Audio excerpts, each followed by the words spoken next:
Gather round, folks, it's TWAB time. Tavius plays here with another juicy TWAB, the last TWAB of Season of the Splicer, and man, this TWAB must be good. The game crashed, the app crashed, and Twitter was blowing up. If you'd like to support my channel, a simple like and subscribe helps so much. And now, let's see what they got for us and jump right into it. This week at Bungie, we're talking weapons. This is it, the last TWAB of the season. It's been a blast watching Guardians splice their way through the Vex network, tackle Vault of Glass, and pile up a ton of new rewards during Season of the Splicer. We have jam-packed a lot of Destiny moments since Beyond Light debuted last fall. As we prepare to look forward next week, let's take a look back at some of the most epic Destiny moments. Next they have the video, A Year of Epic Moments, and reminding everyone to tune in August 24th for the reveal of Witch Queen, and then we jump into weapon tuning. Here's the meat and potatoes. Let's go. Global. Season 15 introduces legendary Stasis weapons, and we've seen some concern about how these are intended to work, particularly in PvP, so here are some details. Stasis power weapons are in the power slot, but all other Stasis weapons are in the kinetic slot. Oh, okay. Continue. This is to avoid overcrowding the energy slot, and so that it's reasonable to use one in match-made content. The kinetic slot won't be renamed at this time. Okay, but if Stasis weapons are gonna be able to freeze or slow, how? Okay, let's continue. Stasis weapons don't intrinsically do anything differently from weapons of other damage types, but they are the only weapons that can roll with Stasis perks. Oh, okay, makes sense. We generally intend Stasis perks with slowing or freezing effects to have a kill trigger, this being easy enough to trigger in PvE and fun to use but not obnoxious to play against in PvP. So basically they're not adding Stasis weapons, they're adding weapons that can roll with Stasis perks, which can be cool if they eventually add those Stasis perks to other weapons. Okay, now that we've addressed Quick Draw's permanent plus 100 handling buff, we see more people using the Quick Swap glitch. The glitch uses combinations of inputs to animation cancel, allowing near instant weapon swaps. We want the handling stat to continue to have value on weapons and don't want, for example, aggressive shotguns to lose their key downside, slow swaps, due to an unintentional side effect of the animation system. Fix the quick swap glitch. There you go, guys. No more quick swapping. Okay, moving on. Running out of primary ammo has never been tactically interesting. Running out in hard PvE content or because you were on a tier in PvP was a weird and sometimes frustrating experience that we would like to not subject anyone to in the future. All primary ammo weapons now have infinite ammo. What? Inertia override has been adjusted to account for there being no primary bricks. This is a huge change. Oh my god, okay, let's see how this works. Drop max downside of reducing reserve ammo is not almost meaningless. Reworked to be plus reload speed minus magazine size. Compact arrow shaft upside of increasing reserve ammo likewise. Reworked to be plus reload plus handling. Updated some other perks that refer to reserves in a way that's no longer accurate. See notes on Fighting Lion and Sweet Business in the exotic section below. Oh, and I was just gonna say, what's gonna happen with Fighting Lion and Sweet Business? Target farming Trials weapons is much more efficient in Season 15, and we have some cool new perks for players to play with that we wanted to put on Trials weapons. All Trials weapons available in Season 15 now have 7 perks in each column, was 5. Okay, more perks. When max power levels on weapons launched and we reissued several weapons, we saw how frustrated players were at having to regrind their favorite rolls, since the perk pools hadn't changed. Based on that, our reissued guidelines from Season 13 onwards were to replace most of the perks. Turns out that that was an overcorrection and that certain perks in the original pools had become part of the identity of the weapons. True. The moon weapons. Moving forward, the guidelines for reissues will be to remove the least useful 2 to 3 perks and add 2 to 3 newer perks to give the weapon some new options and may result in an entirely new top tier rolls without removing the old one. Yes, Bungie, why didn't you think of this in the first place? We have made some small adjustments to the weapons reissued in the 3.2.1 update to move this in the direction of the new reissue guidelines. This was the update that added the Moon and the Dreaming City weapons back, with crappy rolls. Added 1 or 2 of the original perks to each column for the Luna weapons reissued in 3.2.1. Since this can be target farmed, We're okay with increasing the size of the perk pools in this case. Added one of the original perks to one or both columns of the Dreaming City weapons reissued in 3.2.1. Tiger's Bite, Twilight Oath, Abide the Return. Since these can't be target farm yet, in parentheses, we didn't want to increase the size of the pools by more than one. Okay, moving on to archetypes. Note, exotics receive these changes as written unless otherwise mentioned in the exotic section below. Breach grenade launchers are increasing as a pain point in PvP, and with the shotgun nerf we're seeing a small increase in usage. This change aims to reduce the ease of getting big splash damage from priming or cleaning up targets. We'll watch how things change and make further adjustments in the future update if needed. Note that we're fine with how they are performing in PvE, so have compensated there. Reduce blast radius by 0.4 meters. Reduce splash damage by 20, which reduces total damage for a direct hit from 220 to 200. And that's before taking spike or proximity grenades into account. Increase damage in PvE by 12%. Because of the above splash damage change, this results in a small overall buff to combined damage. Nice. Wither Horde is unaffected. Great, it seems Wither Horde use in PvP will continue. While machine gun usage is surprisingly high, we felt that they weren't fulfilling their intended role in high difficulty content. Ammo efficient, add clear and secondary single target sustained damage. Increase damage in PvE by 20%. Nice. So all machine guns, even exotics, Xenophage, scout rifles and hand cannons have felt weaker than we've liked in hard PvE content for quite a while. Increase damage versus miners by 15%. Okay, it's time to test our scout rifles again, guys. Moving on to fusion rifles, this is a big one. Fusion rifles have benefited indirectly from the mid-season 14 shotgun nerf, but fusion rifles subfamilies weren't as different from each other as we wanted, and weren't all useful in a variety of content. So we looked at all the options we had for diversifying them and ended up with some substantial changes. This isn't intended to be a global buff to fusion rifles, but we expect some of these to be better counters to other weapons than they were previously. Increase PvE damage bonus such that all subfamilies have a 15% PvE bonus. Previously, high impact was 0%, precision and adapted were 10%, and rapid fire was 12.5%. Push subfamilies further apart, adjusting charge time, shots fired per burst was 7 for all subfamilies, and damage. Note that the base below means without battery perks, a charge time masterwork or the adept charge time mod. Now let's go over the breakdown. High impacts charge slower, and while still strong require more planning to use effectively. Okay, makes sense. Base charge time increased from 0.86 seconds to 1 second. Shots per burst reduced from 7 to 5. Okay. Reduced total damage per burst.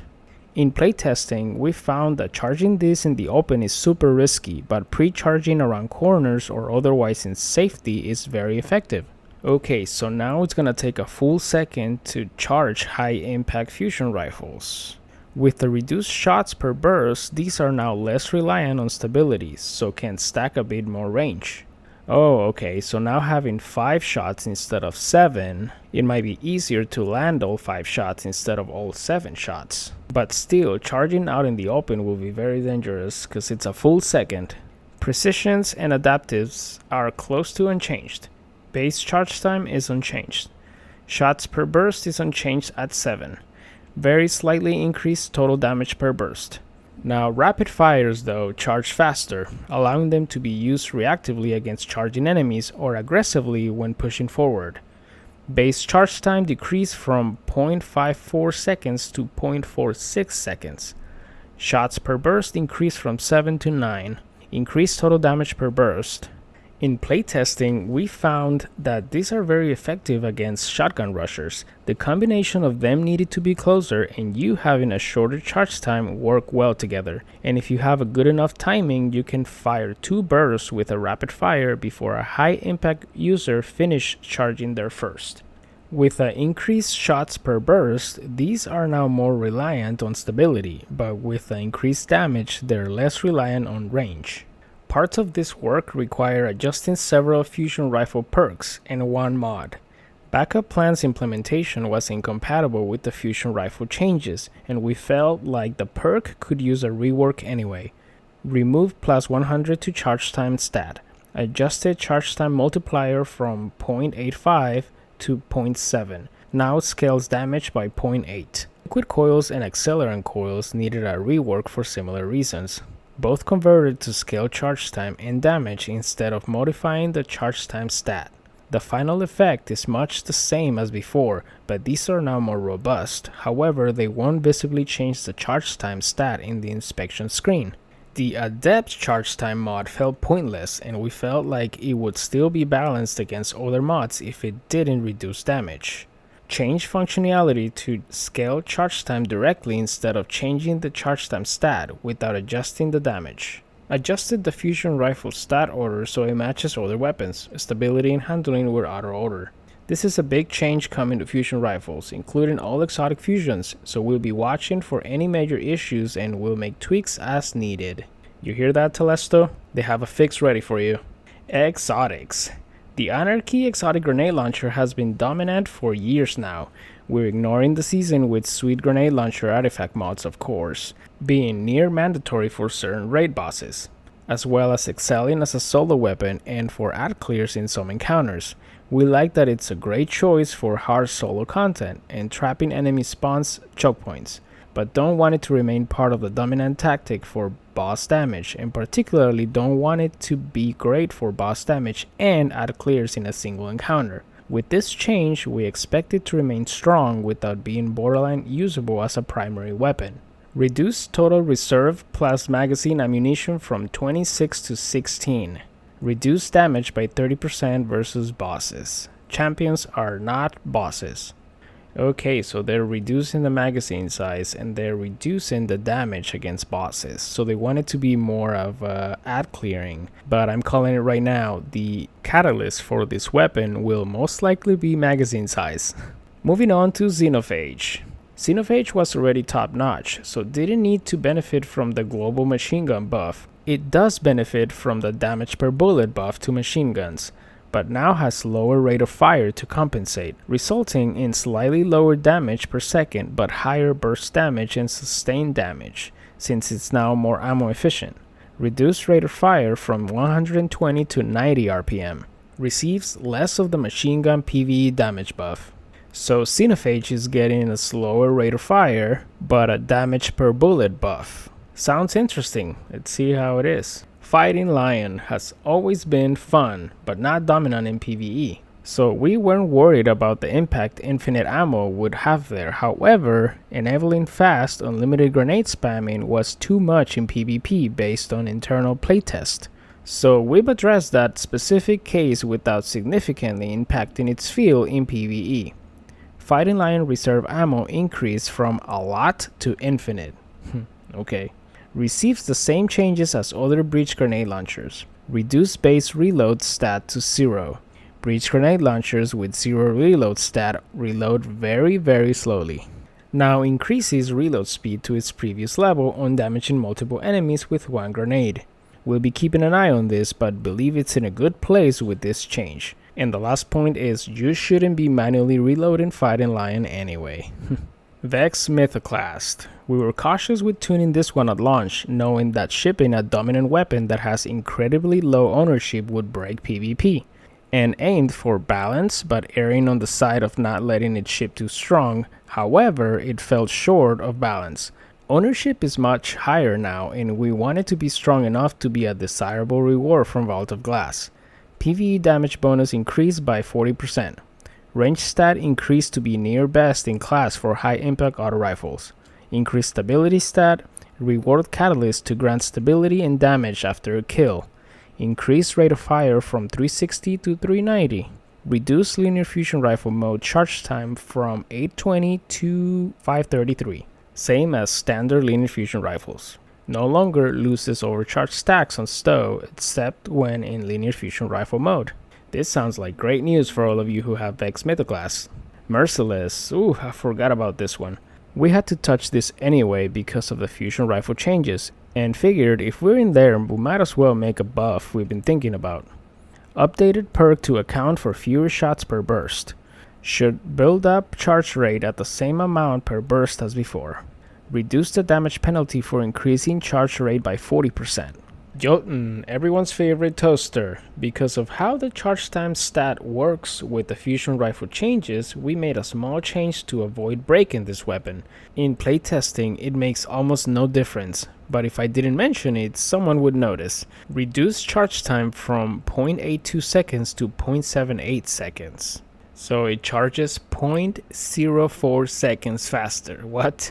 Slightly reduced damage per shot. So it shoots faster, less damage. Got it. Moving on to Bastion. Bastion feels very strong with shotguns being less dominant, so we're preemptively adjusting it in PvP. It's also super low usage in PvE, so we're buffing it there too. Reduce damage by 15%.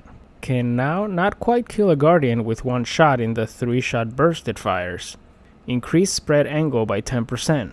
Increase PvE damage by 25%, so overall around a 10% increase in PvE. This sounds like a good change for PvE since Bastion now also has intrinsic unstoppable champion. Sweet Business. Sweet Business perk refilling the magazine when picking up primary no longer works in a world with our primary ammo, so it's been adjusted. Now refills magazine on picking up special or heavy ammo instead of primary. I'm not sure how this is gonna work because there's usually not a lot of special ammo breaks or heavy ammo breaks on the ground, so we'll see. They're also adjusting some perks. Fire in line. We like the idea of the perk, it was just giving away a bit too much damage for almost free. Reduced damage bonus to plus 20% precision damage for all supported weapon archetypes. Was highly variable depending on weapon type. Will roll on some sniper rifles, linear fusion rifles, and machine guns, and maybe some other stuff in the future. Certain damage perks only affect impact damage on explosive weapons. We've updated these specific perks to also increase detonation damage. Kill Clip, Rampage, and Adrenaline Junkie. Next up, they talk about the future. Linear fusion rifles and caster frame swords are still not where we want them to be, so expect some tweaks in the future. We're also looking at underused or underpowered exotics, and we'll be taking a pass at some of them including Arbalest, Surus Regime, Cryosthesia 77K, Malfeasance, and more. Malfeasance, nice. Can't wait for that one.